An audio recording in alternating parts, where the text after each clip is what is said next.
Hi everyone, thanks for joining us for our third and final session of the SuperUser series with Clarity and Futurely. Today's session is on scaling business advisory, putting your firm first, and we are joined by Graham Tennick from Tennick Accountants, as well as Sam Skay from Futurely and Steve Brigginshaw from Clarity. So I will hand you straight over to Steve to kick us off on our third session. Thank you very much, Amy. As Amy alluded to, this is our third session. So this is on scaling business advisory and putting your firm first. We have done another two. So the first SuperUser series was on introducing business advisory into the firm. And the second was on successfully delivering that and being able to get a good return for your clients, as well as start that for your firm as well. So you don't need to watch them in order. So if you are here and haven't watched the previous two, that's absolutely fine. You're watching the one that's probably most relevant to you.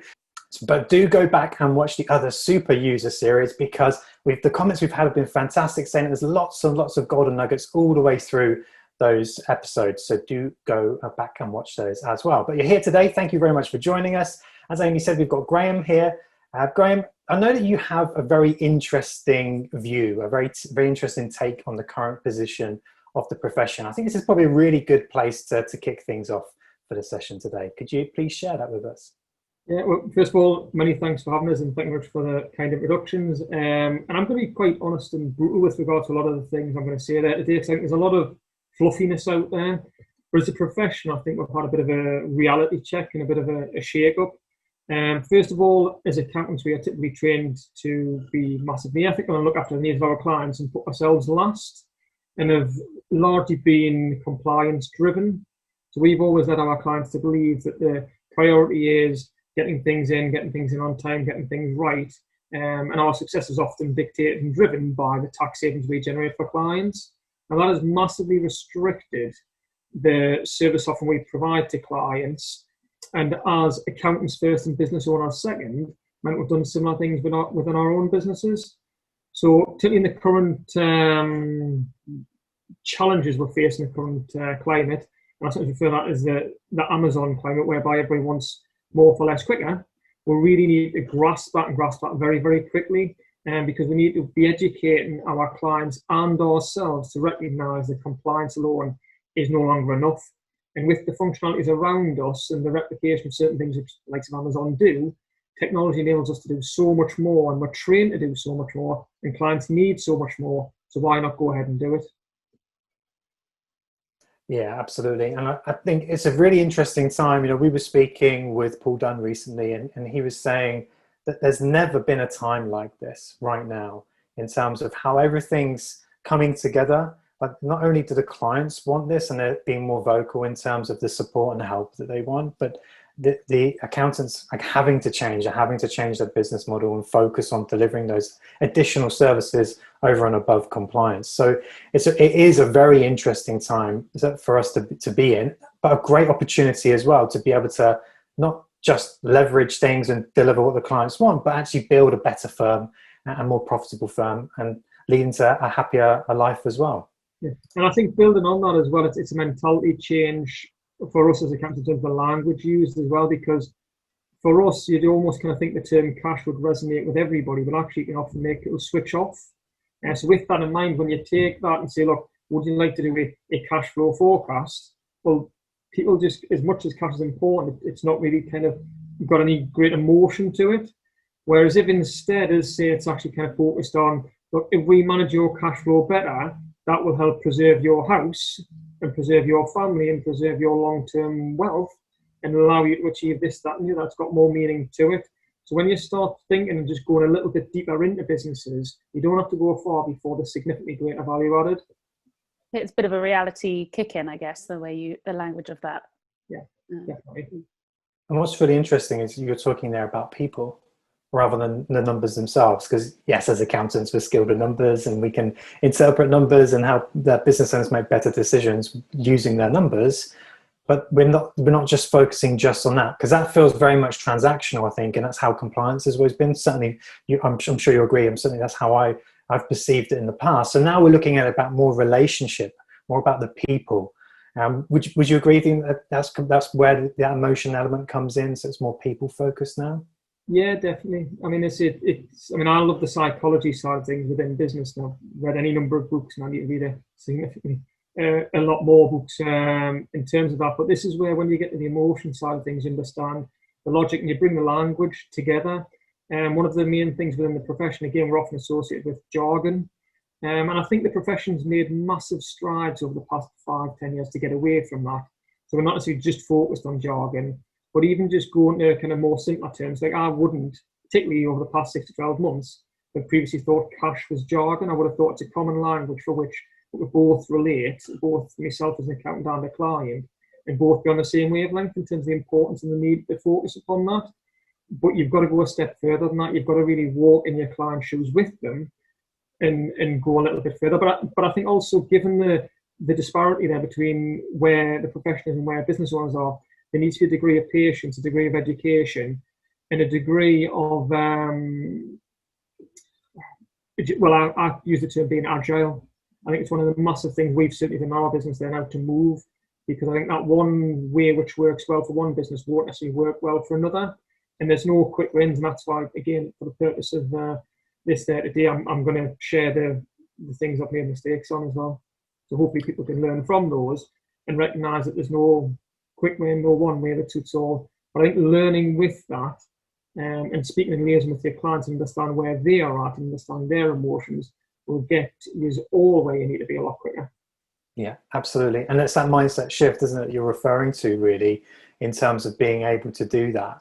And, you know, coming at it from where the profession is, as you say, with this Amazon mentality, what are the 3 biggest challenges, do you think, that the profession, each firm has to overcome to be able to break through and get into this new way of thinking from a mindset, and then being able to deliver those types of services to their clients as well as for the firm itself?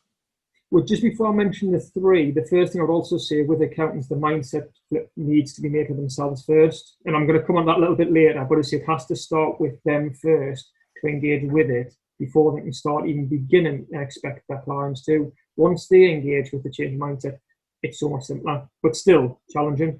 And so the 3 challenges we're finding with every business owner we're going with is staffing, suppliers, and customers.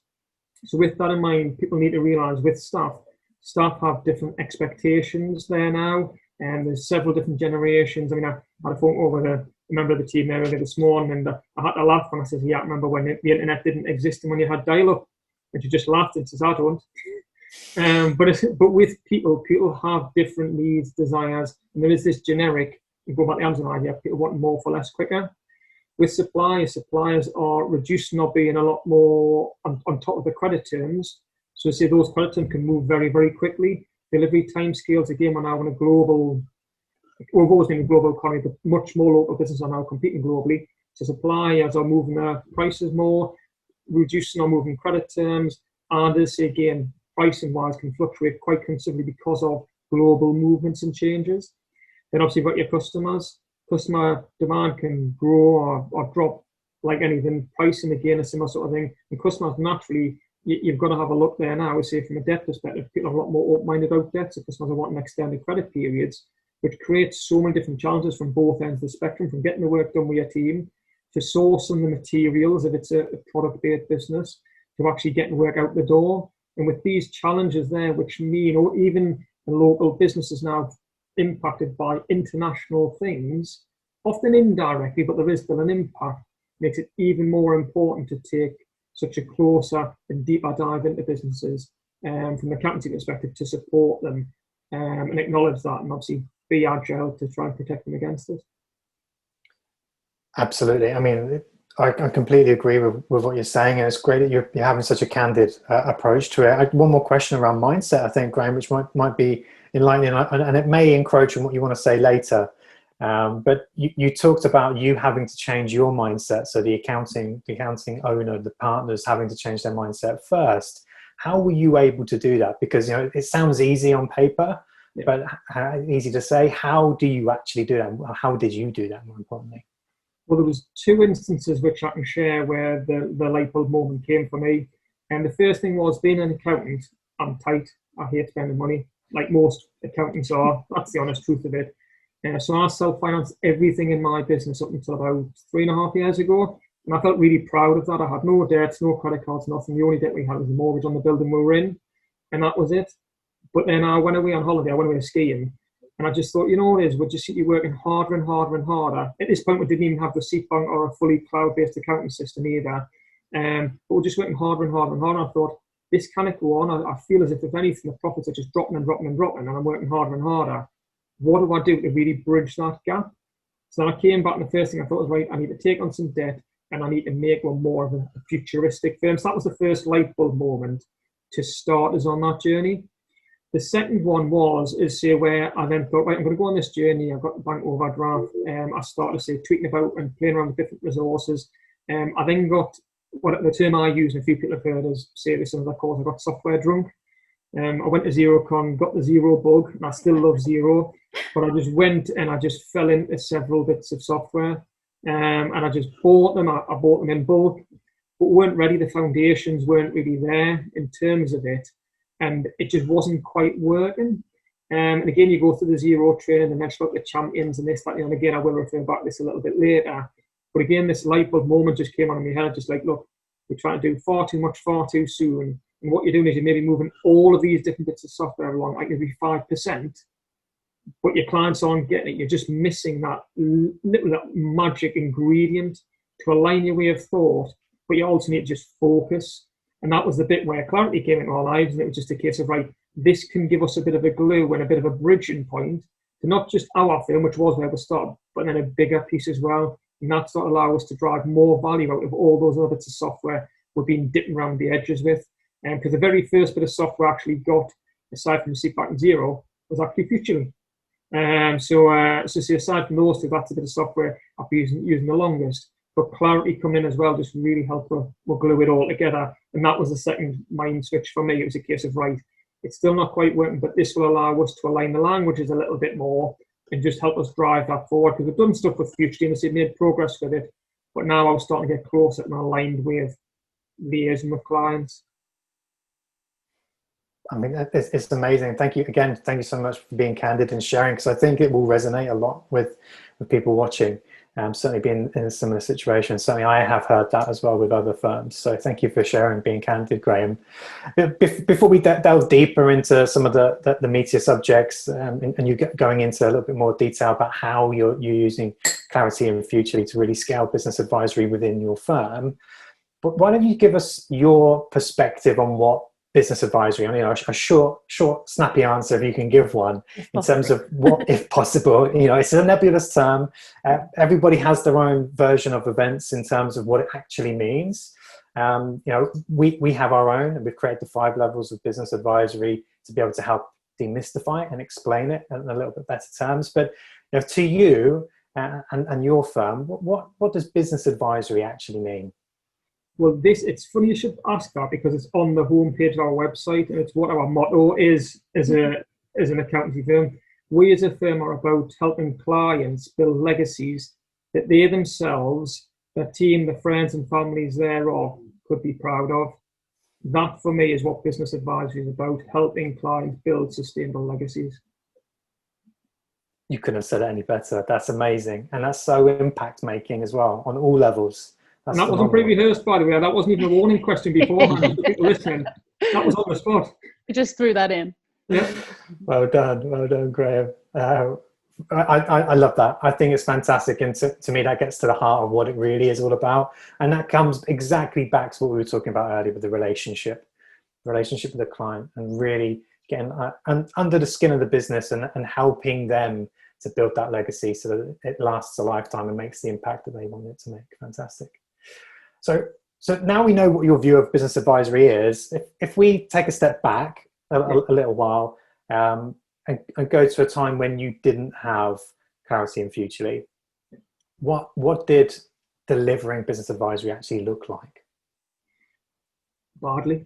It looked very badly on reflection. But in business advisory was led by, and when I first started to practice, the term advisory wasn't even that commonly used then, but I thought I was quite ahead of the game to have 2 meetings a year with clients based on desktop or manual accounts. To just chat, how are things going? how are things going? That was the start of the conversation. How are things going? Let's have a look what's in your bank. How do you feel profitability? And then having some ad hoc conversations around that. You then do the year-end accounts. That's the tax. You put those things in place. You save the tax there. Well done. Great stuff. There's our invoice. You can see the value in the tax saving. Brilliant. But you do realise we kind of keep finding new tax savings for you in terms of that, without risking a jail sentence, of course. So we do want to stay legal in terms of that. So it almost kind of, that was the frame in terms of how it went. And advisory for us was the advice that we were already delivering, often on a retrospective basis. At best, within a 6-monthly or quarterly meeting, you'd be predicting and chatting generically where things were. But there was then a further step where we started, obviously with regards to cloud-based software, but all that meant there's a conversation then based on slightly more accurate figures. And again, you could have a little bit more of a conversation, but it wasn't really, I wouldn't say it was an aimless chat. There was an aim to it, but it was very restrictive in terms of, it was like tax-led, profitability, turnover. It was led by the profession in terms of the things we're taught. It goes on there. We'll barely even be touching upon cars. You might go as far as pensions for retirement, the cars, houses, families, and work-life balance, profitability. Again, you might check profitability as a global thing, but what about profitability per product? So many different things, but it was very much a very limited conversation, and that's where it was before we got involved with Future and Clarity. Led by the client, would you say, or a bit kind of, I was going to say reactive, I guess, rather than proactive, but reactive as you can be with. I would still say led by the accountant, but some conversations would be led by the client in between those meetings. No. So, but again, another issue with the profession, and I said the ethical part, we still need to be ethical, so I don't want to step away from that. But for too long, the profession has allowed itself to be led by its clients. And again, I think that's a further thing, which when you encompass Futurely and Clarity within your own business, it helps drive that renewed trait to, from an advisor perspective, to do it yourself, to change the behaviours of your clients, for them clients to then change their own behaviours with their own clients and see the massive impact there. So it's a bit of a domino impact in terms of how it works. It's an interesting one, Graham, as well, really, because if you think about the whole profession, you know, it really stems from auditing. You know, that's where I started really when I was a trainee. Lots of accountants start in auditing, or tax normally, isn't it, where you start?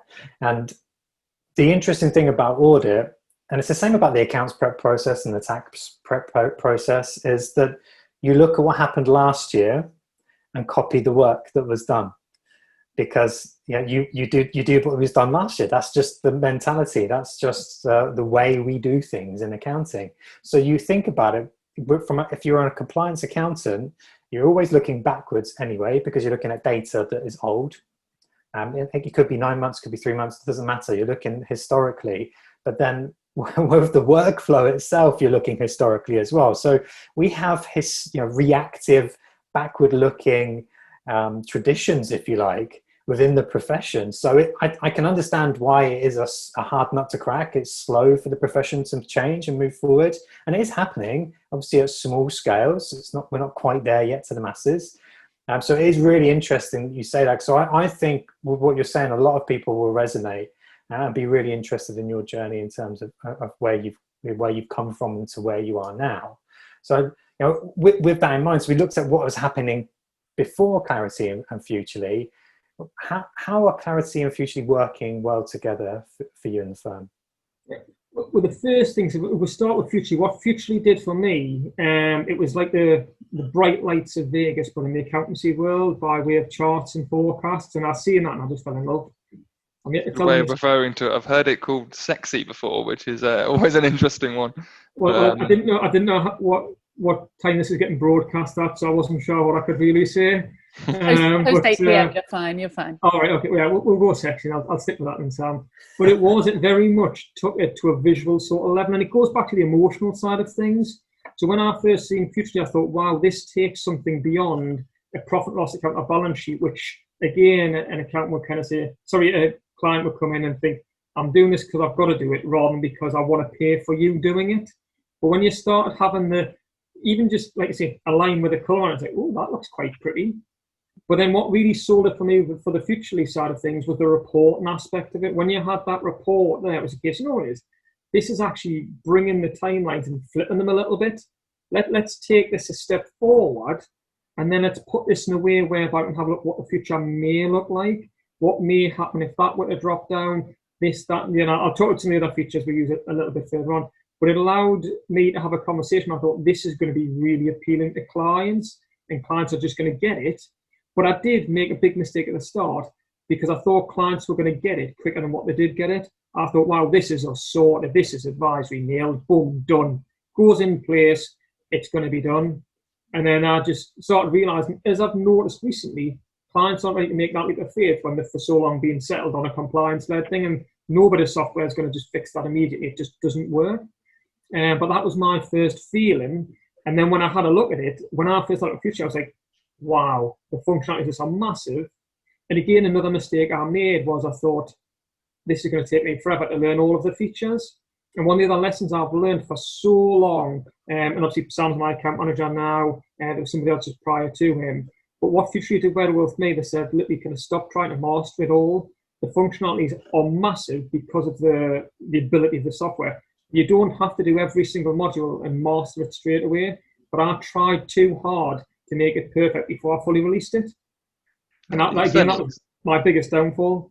Yeah, you can certainly learn as you go. And you mentioned just a second ago about upon using Futurely, you thought that was kind of done and dusted, and now kind of seen that as a different situation. Is that because you were using it independently of a meeting, so like giving the client a report and kind of leaving it in their court? Are you now looking to incorporate it in more dialogue, and it's more of just an extension of those discussions? Is that how the difference is, or what was the change there? What it actually was, we allowed it to be client-led to a certain extent. So what I was trying to do, I was trying to say, oh, look, there's your accounts, and here's a great report, which we could start doing for you. Isn't this just amazing? And then I said, why don't you come back to us and let's see what you want to do? And I'll just give like a template report. And so look, here we go. And then I just expected them just to get it like that. I didn't put enough groundwork in to really kind of make it work. Then I started looking at different features within it. Then I took too much of a step back because I was trying to master everything so that I could pre-build this amazing dashboard to any client's needs, when what I needed to do is exactly what Sam and I have been doing recently. There's pre-built dashboards there, and somebody I listen to quite closely is James Ashford. He'll say version 1's better than version 0. There's pre-built dashboards there. Try that to start off with some real-life data, which the client can then relate to, and then you start the conversation. But then you build upon that, then you guide them through that, and you play a little bit with them in terms of the actual kind of figures and show what it's actually going to look like. Then that's when you get to start to get the movement. Then you build the increased functionalities in. That's the time to do it then. But if you want the full glossy, hitting everything and doing it perfectly, you'll probably never get there, because once you get there, and I know how quickly Future is moving, there'll be new features for you to learn. And when you get that for that one client, the next client is going to want something very different and very tailored. So what we needed to do is we needed to tailor it. We needed to do it on a more simple basis and gradually build it out, rather than trying to master it all in one fell swoop and expect the client just to get it like that. That was the main thing we did.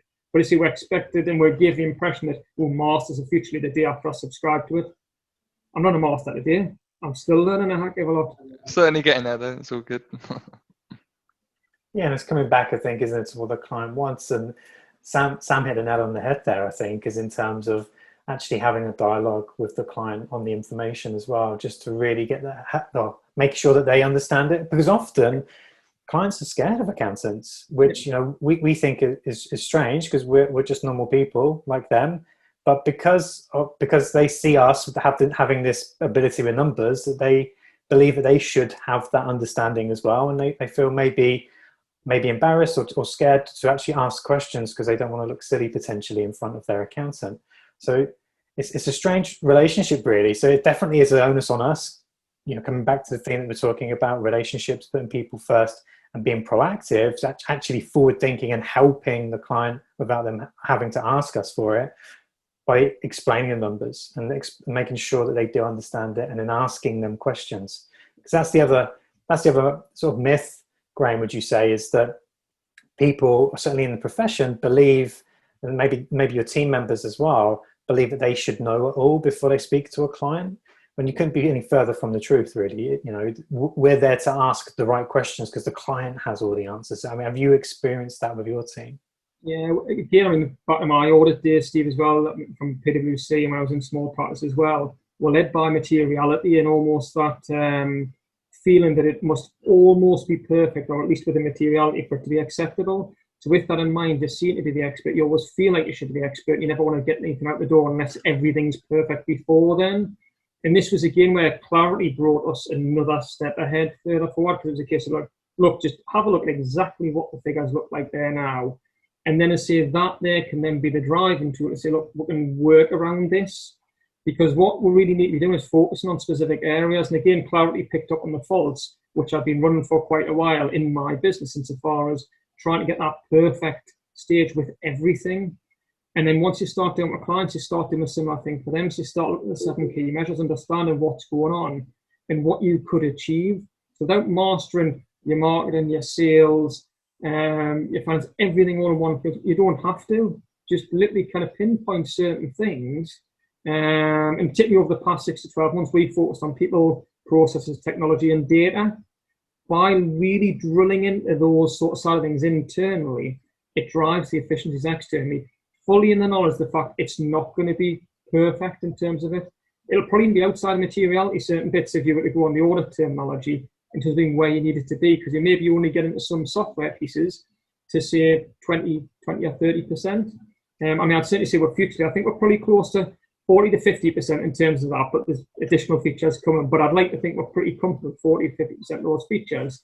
And as I would think, following some of the changes, which again I'll refer to in a later question, that will speed up significantly as a result of changes we've made internally to really push that on. But the complementary nature of Clarity and Future, which I love most, is to say Clarity is such a simple but super powerful bit of software. That was the thing for us. It didn't require a great deal of training, but helped us drive so much more out Futurely and helped drive so much more out of our business. It was a real enabler in our business, which was really easy to transfer in the same way to clients in terms of language, mindset, and change. That was it. It was just mind blowing what it brought out the two bits of software together. No, we certainly feel the same way. So, you know, it's great that you do, but we certainly are biased. So it's great to hear that you feel that way. Whilst we're on this subject, I mean, what successes have you achieved for your clients from using Clarity and Futurely? One of the key themes we've found is data dashboards. It's something we're focused on heavily, and we're going to be focused on a lot more on indefinitely. So in March 2020, I recruited a data engineer and software lead. No accountancy background whatsoever, but I brought her in to really focus around the data side of things with regards to that.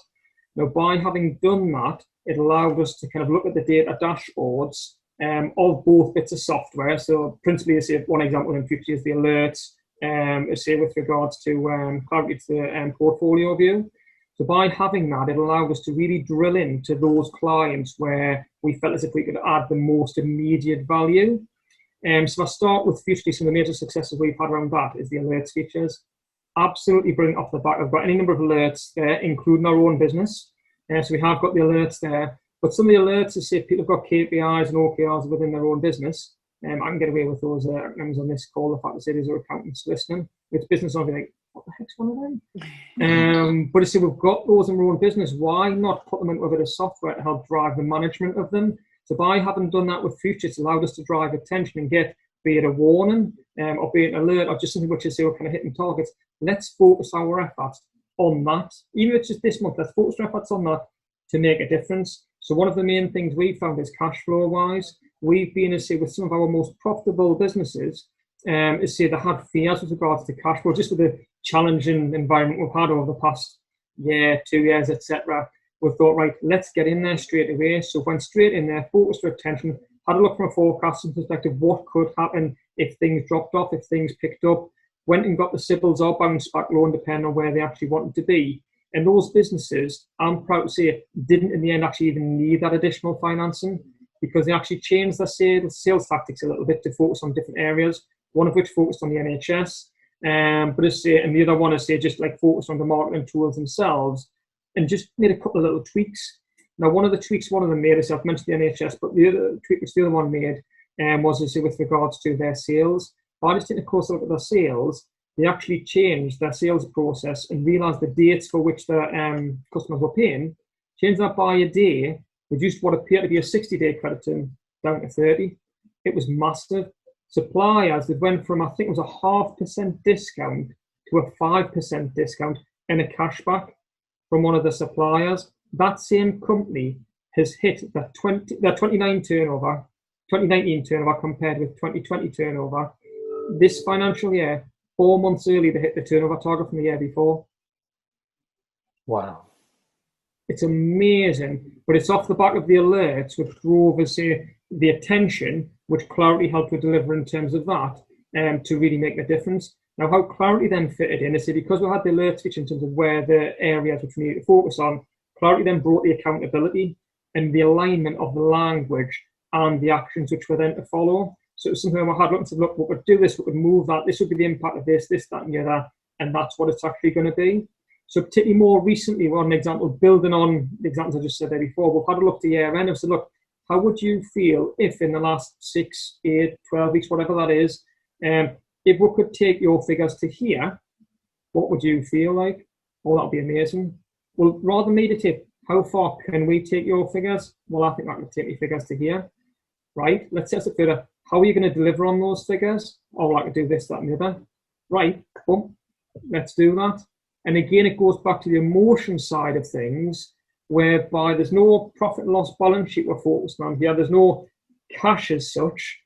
But as a result of the two bits of software together, we're able to visually demonstrate certain things to them, prepare warnings of certain things, and put demonstrable actions in place, which subsequently is going to make them feel amazing should they hit it. But if they don't, because again, we'll have to be really, they may not hit those targets, we're going to know why. And again, this comes from a greater understanding for us from an accountancy perspective, and then as a business owner perspective as well. And people buy based on emotion, so yeah, that's really bringing that all together, isn't it? That's amazing. Well, on the emotion side of things, and again, I know I'm crossing over a couple of things which I might touch upon later on. It's a big leap. It's a big leap of faith to take a client from compliance into the advisory sort of side of things. So the way we bridged that gap was I said, look, I know you're a little bit cautious about this. Let me do it for you. That's the price. If I cannot demonstrate the benefit for you, I'll refund the money. I've not once refunded that money.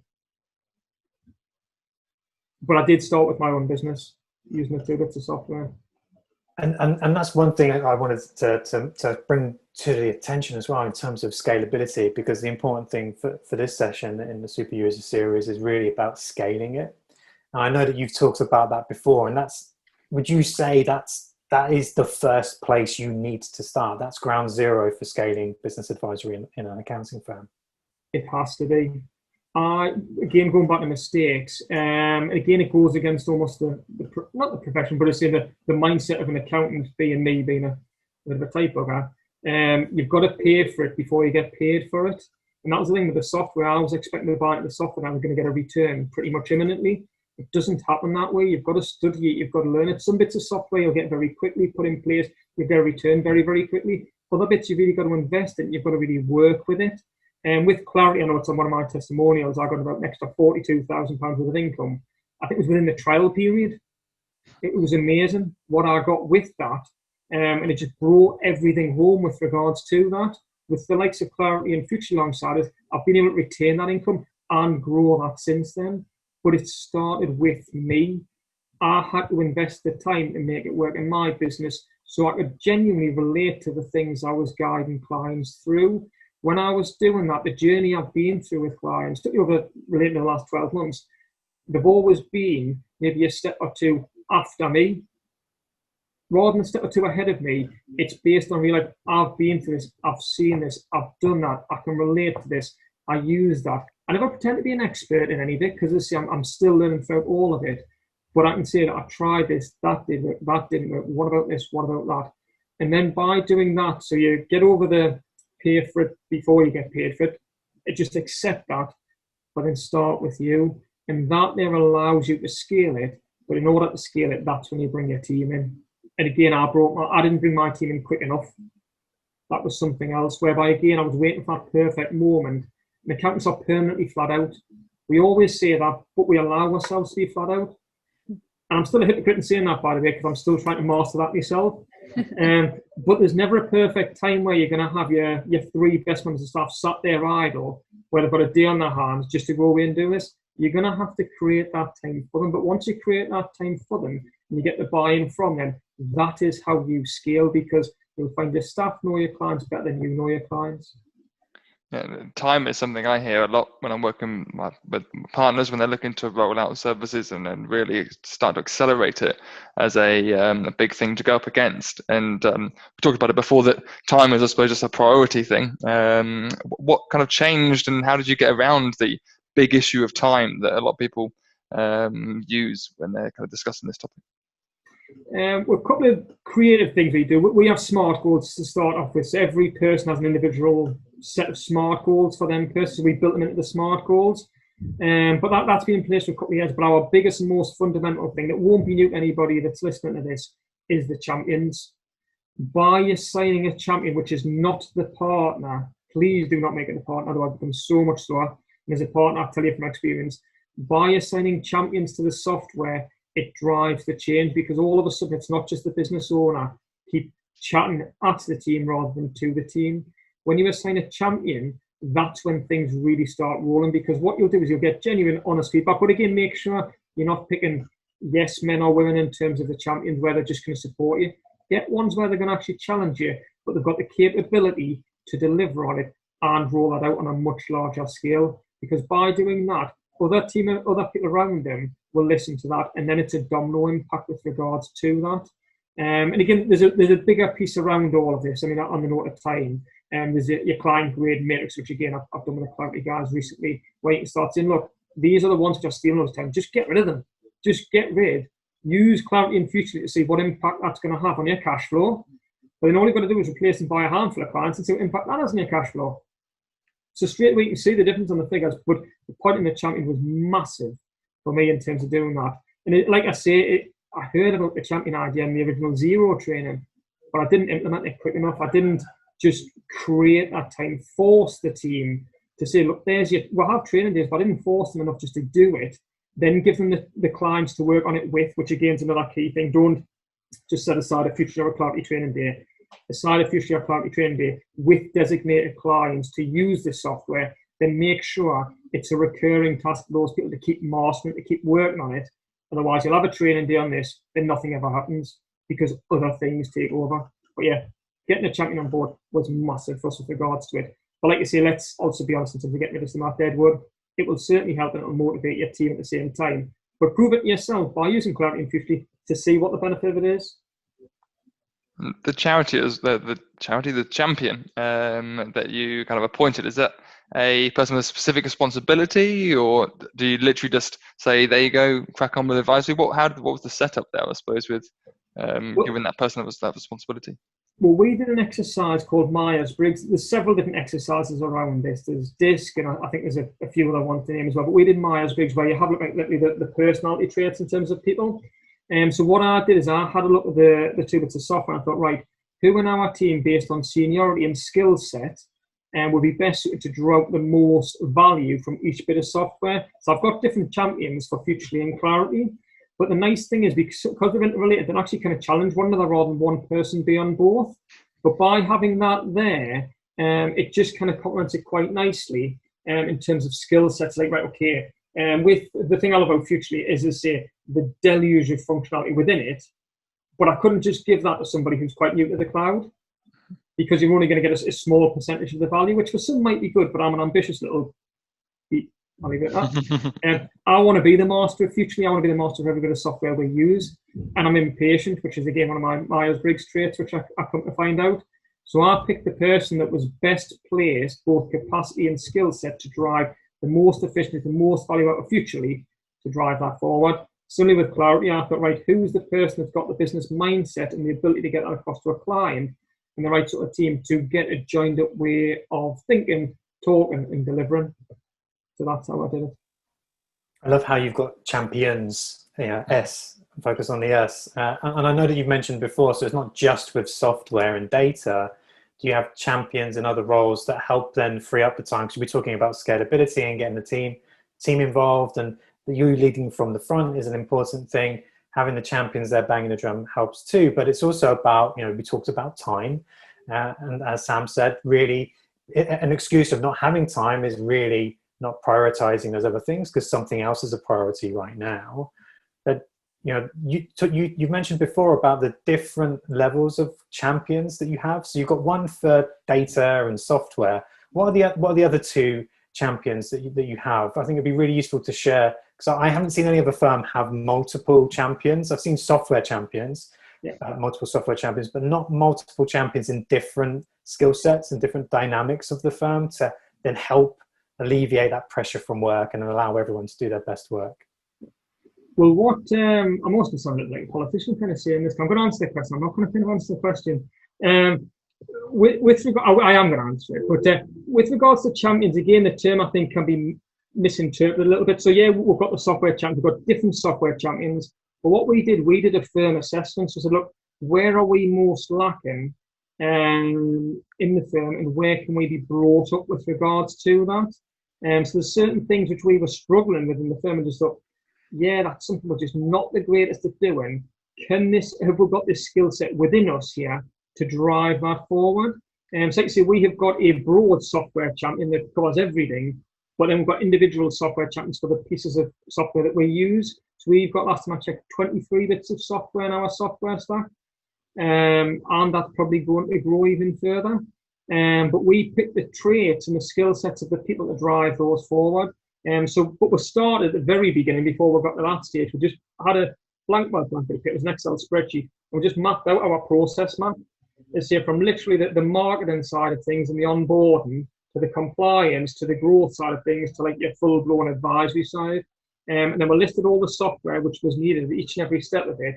Then we segregated out who was going to champion which aspect of that and where we were most lacking in terms of skill set to really build upon that, work with the individuals, work within the infrastructure. So again, we've changed our organizational structure, we've changed our reporting. Data's been a massive thing. So again, we've changed the data dynamics within the firm. So with the data engineer, there's reporting coming out, which even at the point, and it's simple things, but by using that data, we'll drive more efficiencies in the software. So this is where we've got a data champion. And that it's a massive thing. But I mean, it's simple one which anybody can do, and I recommend anybody try doing this. Have a look at your phone bills. Have a look at which clients ring the most. Have a look at the number of clients where phone calls say exceed 10 minutes long.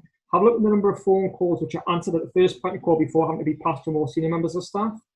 There was so many things within here which drove out the efficiency of everything else around it. So I pinpointed the main points of focus in our business that required immediate attention and would generate the most benefit to us, which subsequently fueled the advisory journey which we were on. And we're still on it there now. So like I say, I've certainly seen over the last 6 months, the journey has been massive. We've probably been on a bigger journey in the last 6 months than we've been since 2012. But it's been as a result of driving those champions at the different levels and different positions, and data being one outside of software has been a really big one for us, which has then really taken us to a whole new level and given us that scalability. Because again, within the practices and processes, you're not so much just dependent on the people. Yes, the people help, but you need the processes, the data and everything else around there to really work upon that. But we have learned from mistakes. We didn't do this perfectly first time round. Not a case I said it day one and everything's gone smoothly. It hasn't. The wheels have come off. Things have been missed. Mistakes made. Mistakes learned from. It's been a bumpy road, and it will be a bumpy road to come as well. So again, let's not doll this up to be something amazing and easily replicated. It's not. It's not easy to master because we haven't. And speaking about the scalability of it, because as you're quite right, this is our belief as well. It's about people, process, and tech, and leveraging them together. You get the technology to do the heavy lifting. You have the processes for the team to follow, and then the team execute and able then to deliver an element of business advisory to every single client instead of it just being a smaller proportion. Which is the ultimate aim for every firm, I think, isn't it? To have 100% of the clients getting some help with improving and growing their business, certainly. So just as we wrap up, Graham, how do you measure success in scaling business advisory in the firm? Yeah, Well, I think the first thing I would say in terms of measuring the success, you've got to look at every individual business. So, I mean, that would be the main thing I would say to anybody. It's the success to that person. But I mean, really, the key thing for me is about sharpening the focus. And again, this goes back to the dashboards of data. Because one of the main mistakes I nearly made with regards to advisory is making it too much people-led. Because again, if you make it so people-led, you cannot scale it because the only person who's got the skill set to do it's the partner. You simply cannot do that. And that was why I had a conversation with yourself, Stephen Ainsley, which taught us that. I was like, I better be careful. I don't build something here. I cannot replicate. I cannot scale. So make sure it goes beyond that. But you need to have that focus, that dashboard of data there to signpost you. So we have got a total of, I think last time I might be 7 data dashboards. But by doing that, anybody can have a look at it and focus their attention to really delve into what needs the most attention. Then they can go to the different skill sets in our wider team to get the expertise necessary to put something in place which will resolve that. Because ideally what we're trying to do is predict a problem, to put something in place to avoid that problem before the business owner even knows it was going to be a problem. But if it's just on the day before, we've got a bit of a problem. But the data dashboards, the critical bit, is a starting point. Then I see with the service software and the technology, you must do something around that to make sure the skill set isn't just in a very close group. Otherwise, the scalability is severely reduced and much slower. Yeah, and absolutely, as we alluded to earlier, going through that dashboard with the client as well. So using it as a tool with the alerts, that's so powerful. And then having those conversations with the clients as well. Fantastic. Graham, is there anything else or any closing comments that you would like to share, do you think, that would be helpful? 2 words I'll probably leave on: data and dashboards. I know it's the final bit that came on there before, but data is critical. We've got so much at our hands, but let's go beyond just profit and loss and balance sheet and dig a little bit deeper. Then dashboards, particularly with Clarity and Futurely, the dashboards are there to really facilitate the delivery and scalability of advisory services. Use them to then drive other things such as the profitability calculator with Clarity. There's so many different features and so many other features within Futurely with regards to what if scenarios and everything around that. But the data and dashboards are critical to help you with the scalability. Absolutely, Bob. Thank you very much, Graham. Thank you, Sam. Thank you, Amy. Thank you as well. Thank you for watching too. Now, Graham actually mentioned the Clarity Futurely calculator. The link will be on the screen. So if you would like to go there and check what your firm potential has, or the potential in your firm, the better way of saying it, then go there and check to see what's possible on average. Just to give you some indication, what's typical is that firms are able to see 125% improvement in net profit by putting our numbers in there. Now, that may sound a little bit too magical. I appreciate that we're accountants, we're a little bit skeptical as well. So just put your numbers in and see what happens. Follow the guidance on the website, and then away you go, and you can see what your improvements are. We'd love to hear from you as well. So do share those improvements with us. And if you would like any further information about Clarity and Futurely, again, the information is on the screen to get in touch. So do get in touch with us. We'd love to hear from you. And so to say thank you very much again for watching, and we look forward to speaking with you soon. Sorry, can I say one final thing before we go? Clarity and Futurely, 67% growth in 5 months use. That was the impact that had to us on our turnover. I'm going to leave you on that. Yeah, that's a nice mic drop. Boom. Perfect way to end. Thanks, Graham.